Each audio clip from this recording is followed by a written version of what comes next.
Police investigate leak of statements as they continue to probe allegations of inappropriate behavior against a minor. Food safety in Dominica to be elevated to international standards to protect consumer health. And organizers poised to stage the 7th annual Jazz and Creole event. I am Julian Morris with the Channel 5 News. The details after this.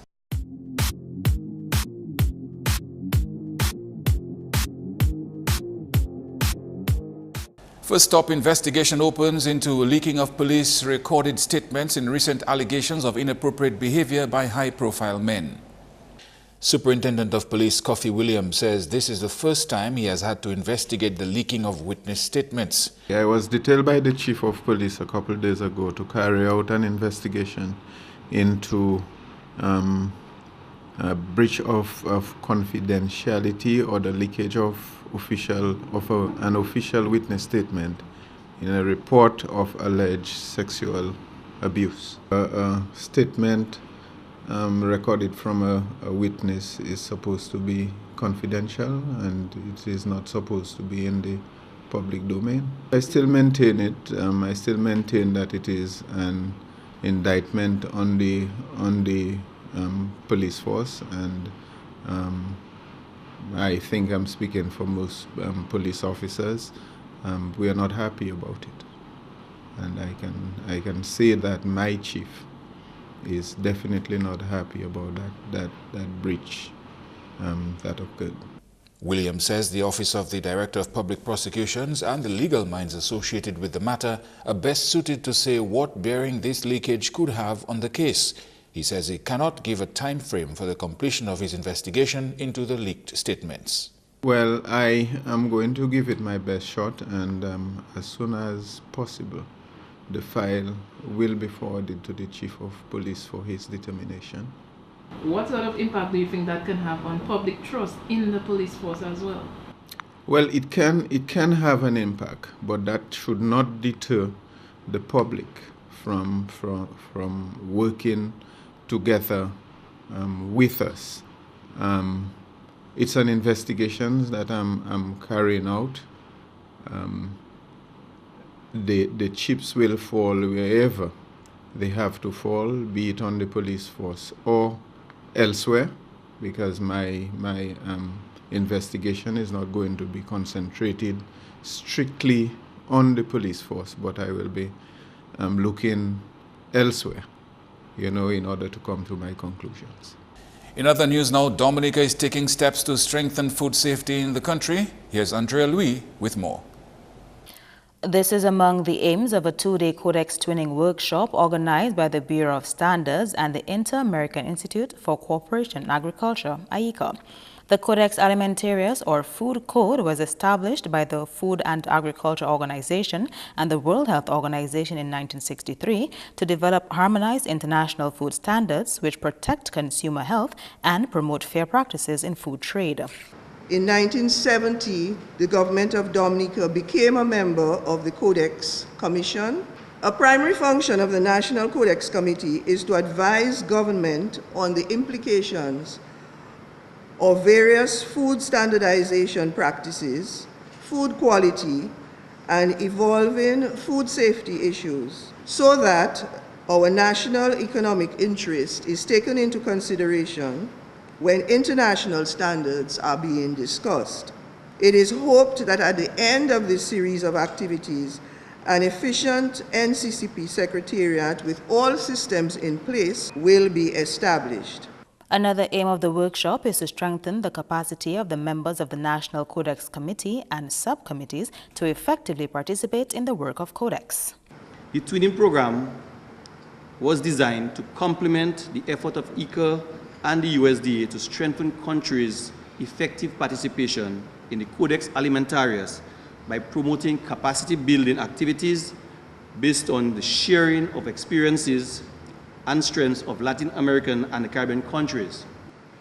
IICA has contributed significantly in assisting Dominica to attend Codex meetings worldwide, as well as strengthening the capacity of the country in preparing national positions. The two-day Codex Alimentarius session will also sensitize policymakers on the importance of Codex Alimentarius, Codex structure, committees, and scientific bodies. Government, as part of a broader effort to improve food safety along the entire food chain, has established the National Center of Testing Excellence, the NCTE, over $2 million worth of grant funding from the CDF and the EU.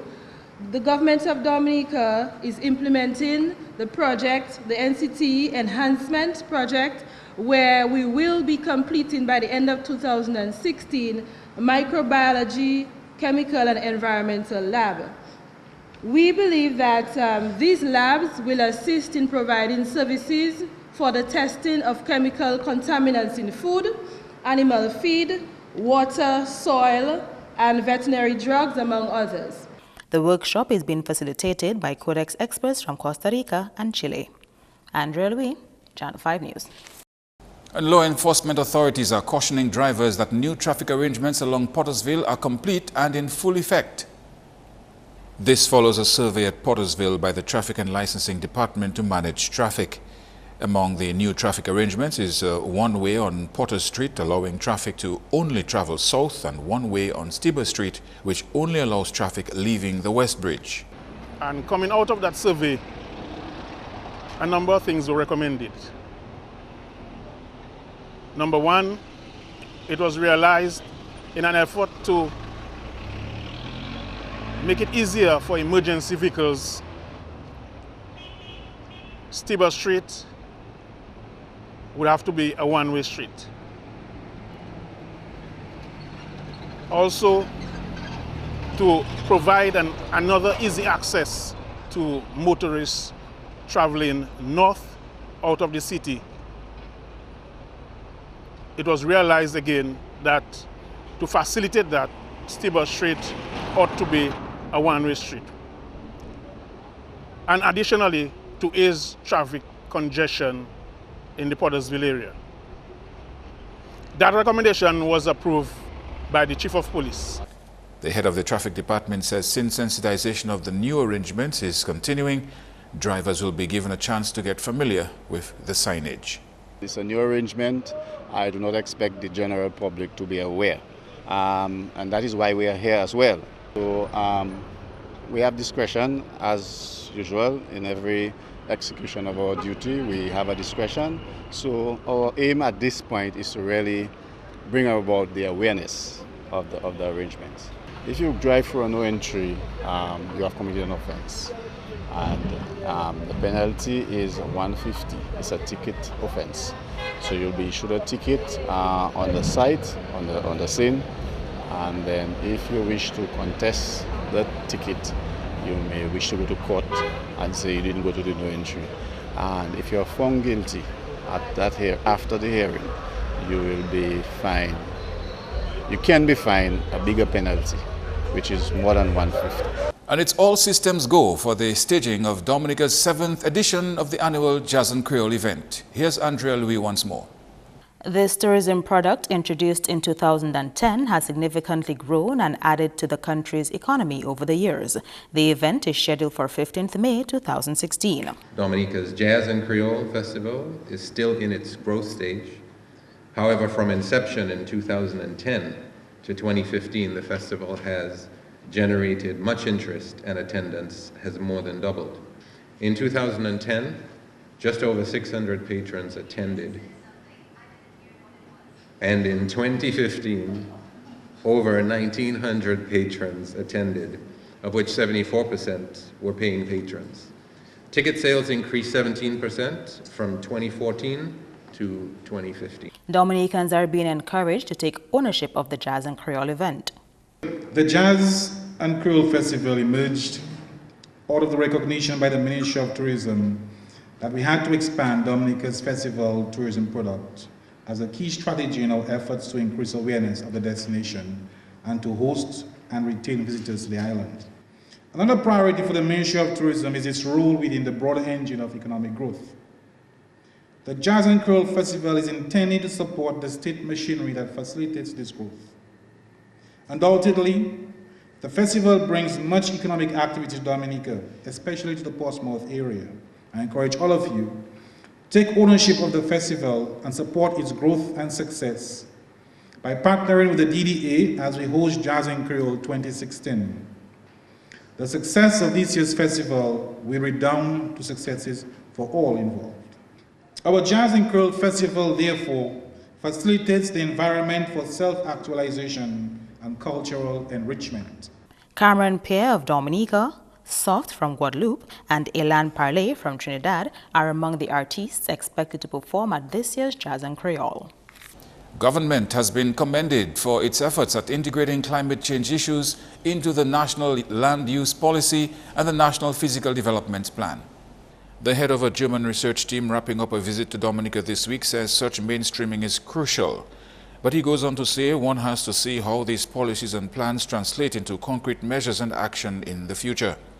It is hoped that some of the recommendations made by his research team will inform Dominica's land use policy to a certain extent.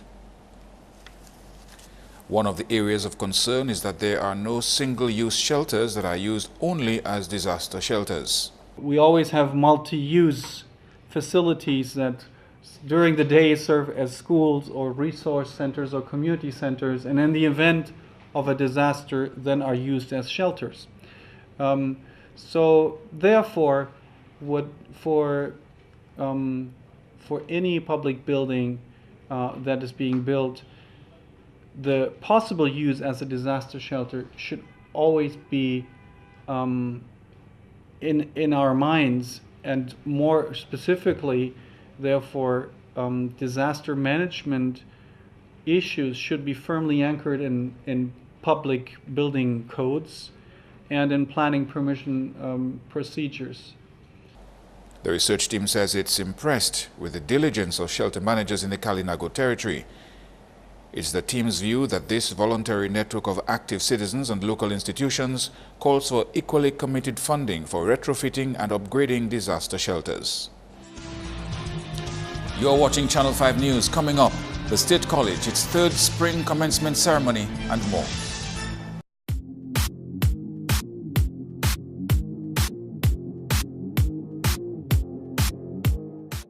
Thank you for staying with us. Young people from Saint-Sauveur, Layou and Fort-Saint-Jean are now better able to contribute to the fishing sector in their communities. The training module was organized by the Ministry of Trade, Energy and Employment and the Ministry of Agriculture and Fisheries. And it's one of the programs that I believe that has yielded significant results over the past few months. And it's a program that I see that can be of tremendous benefit to all the trainees, the communities where they came from. One of the things we try to do is to encourage private investment in training that will expand economic development activities. Overall, what we are trying to do through the Ministry of Employment, and particularly through the apprenticeship program, is to lower the national unemployment rate. The apprenticeship module, held under the theme to create a skillful background for future endeavors, covered small outboard engine repair as well as boat building and repair. The skills acquired during this program enables participants and myself to successfully carry out inspection of our outboard engines and those of our fellow fishermen. Prior to this training, myself and the other fishermen from the Fort-Saint-Jean and Sto area were tasked with the challenge of transporting our engines to town for repair. And now we are able to stand our ground. My fellow trainees and I learned not only how to build a fiberglass boat, but also fishing techniques, which will enable us to become gainfully employed and create a better life for ourselves and our respective families. Since the end of the module, all of us have been employed to do boat repairs for the Layou and St. Joseph fishermen. A Switzerland-based NGO donated toolkits to participants. Now to you, young people, I hope you make good use of your knowledge. You have a bright future in front of you. Take the chance to get a job. Jobs with your skills are out for you, even on neighboring islands. And maybe one day you can open your own business. Over 100 students graduated during the 2016 commencement ceremony at Dominica State College on Wednesday. This is the DSC's third spring commencement ceremony so far. Graduates were reminded that they were among the most fortunate Dominicans equipped with an education to help navigate their way to their dream job. If at first you do not land on a job or land your dream job, this is no time for quitting learning. because the world keeps changing. The global economy keeps changing. Modern technology keeps changing. And the only way to keep current is to keep changing, reinventing yourselves. And the surest way to do so is by learning. Quoting the president of Columbia University, Dr. Donald Peters said the biggest global challenge was overcoming mass ignorance. Overcoming mass ignorance globally is critical. And in Dominica, my dear graduates, it is my greatest fear. Because paradoxically, even as we continue to produce new graduates like you in Dominica, the level of ignorance in our national community seems to be getting proportionately and dangerously higher. It is impossible in Dominica to wake up on any day and not be fascinated by the levels of discourse on our radio stations. Normally it's mundane, without facts, libelous, and essentially deaf. You don't want to be in this world. You want to face this ignorance with education. Maybe your job as a new graduate is to convince and educate people around you. Maybe you should convince them to enroll in college at the Dominica State College. But the absence of facts, knowledge, context, analytical skills, and cognitive skills among our population does not look well for us.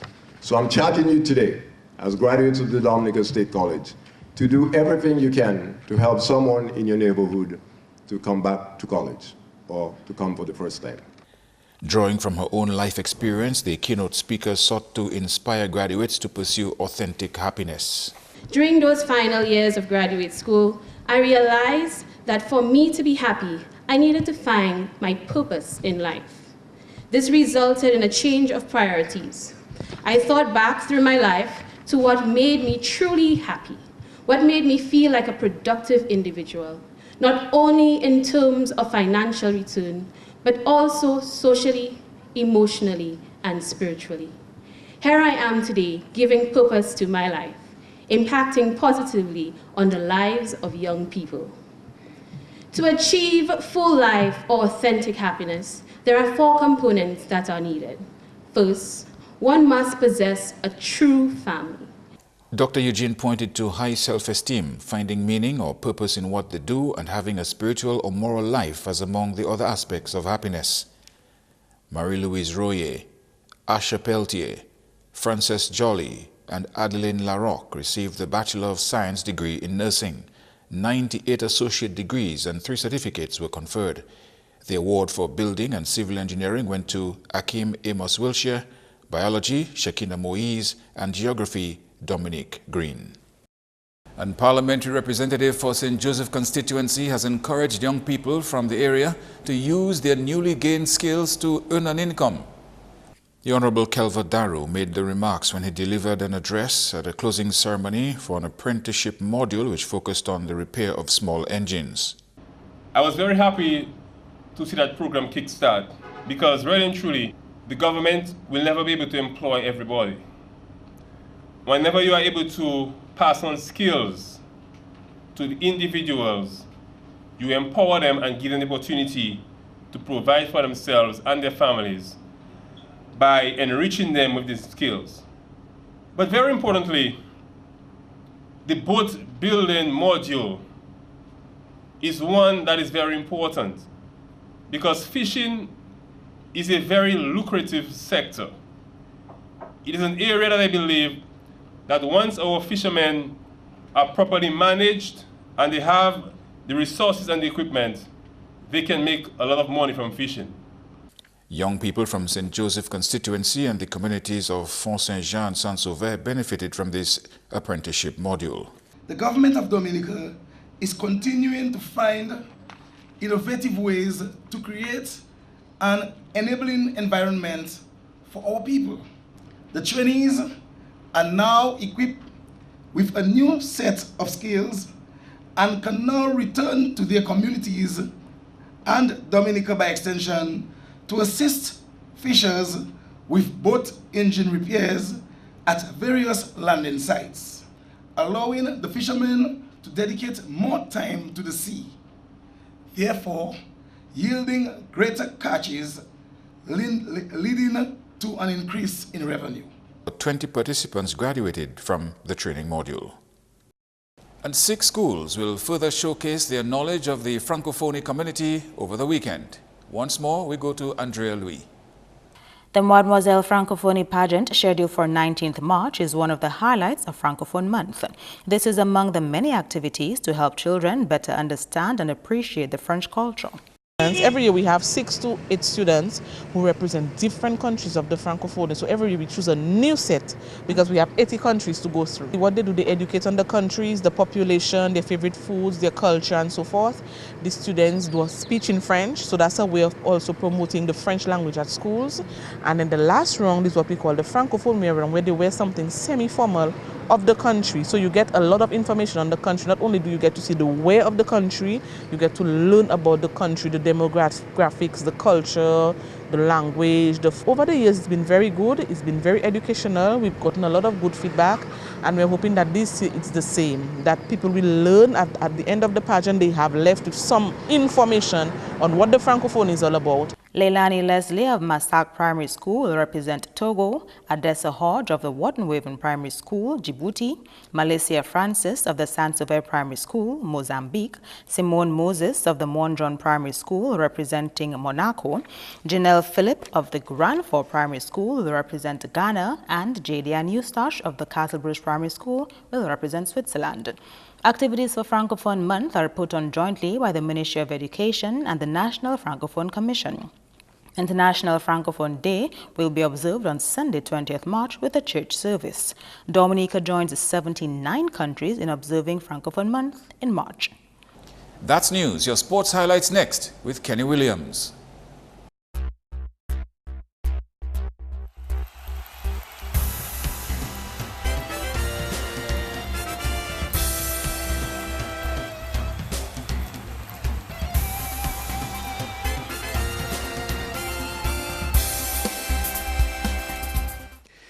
Hello everyone, and here are your sports highlights. We begin with football. A 20-man squad has been selected to represent Dominica at the 2016 Caribbean Football Union's Men's Cup later this month.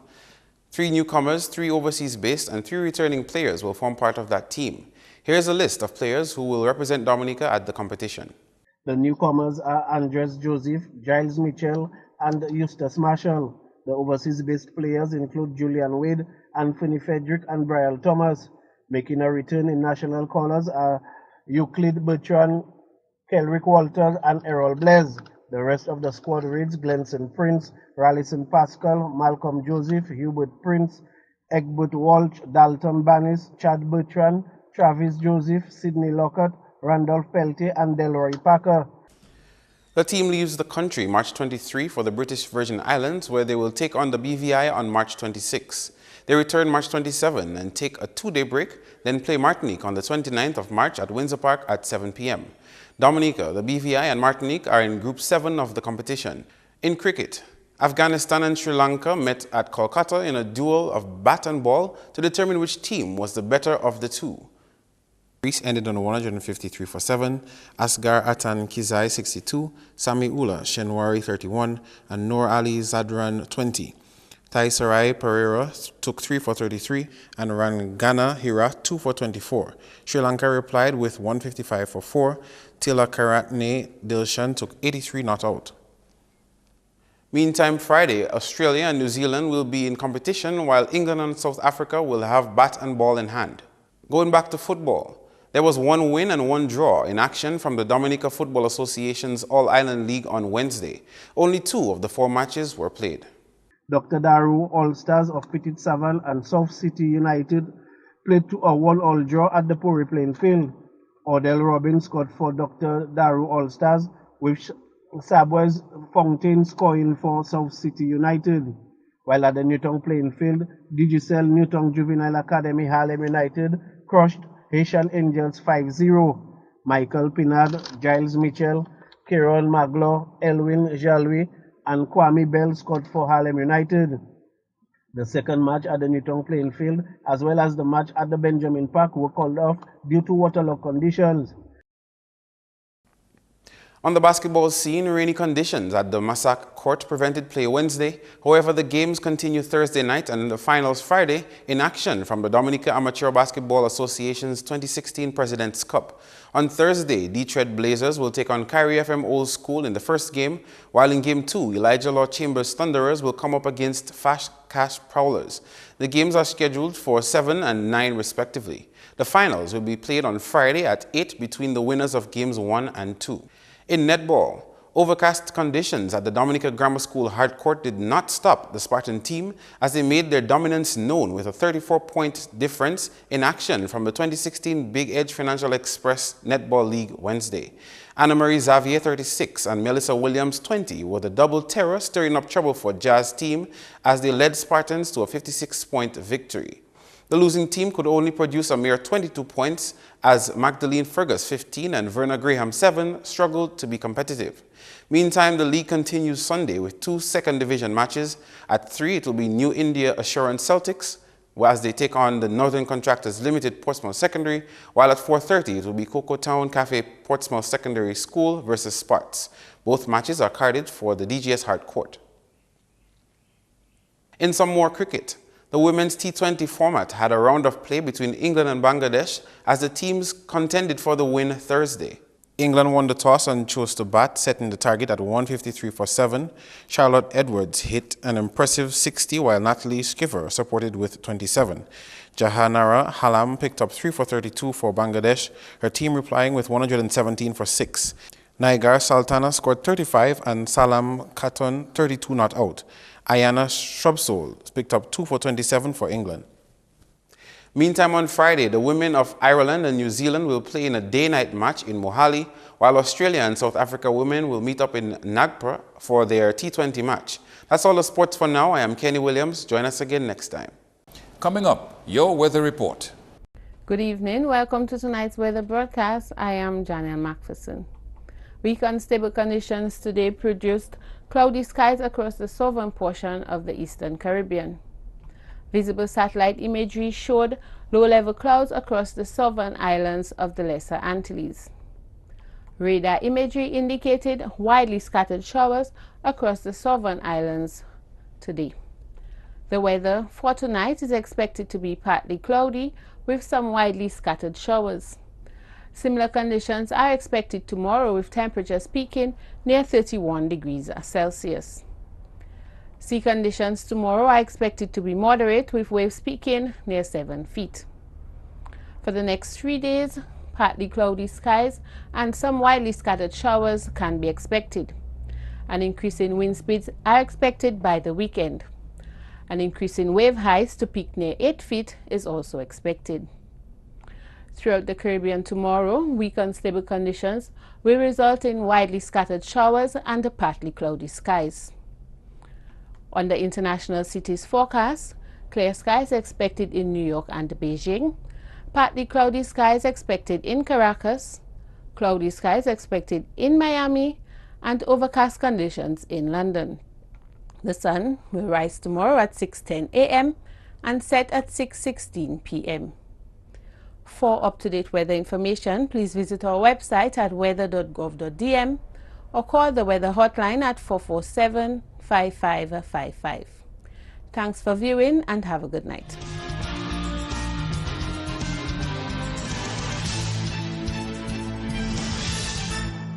To end the news, the headlines again. Police investigate leak of statements as they continue to probe allegations of inappropriate behavior against a minor. Food safety in Dominica to be elevated to international standards to protect consumer health. And organizers poised to stage the 7th annual Jazz and Creole event. Feel free to contact us at news@MarpinNewsMarch17th2k16. You can watch our past newscasts on YouTube. On behalf of the production team, I am Julian Morris, and to all our viewers around the world, thanks for watching. Join us tomorrow.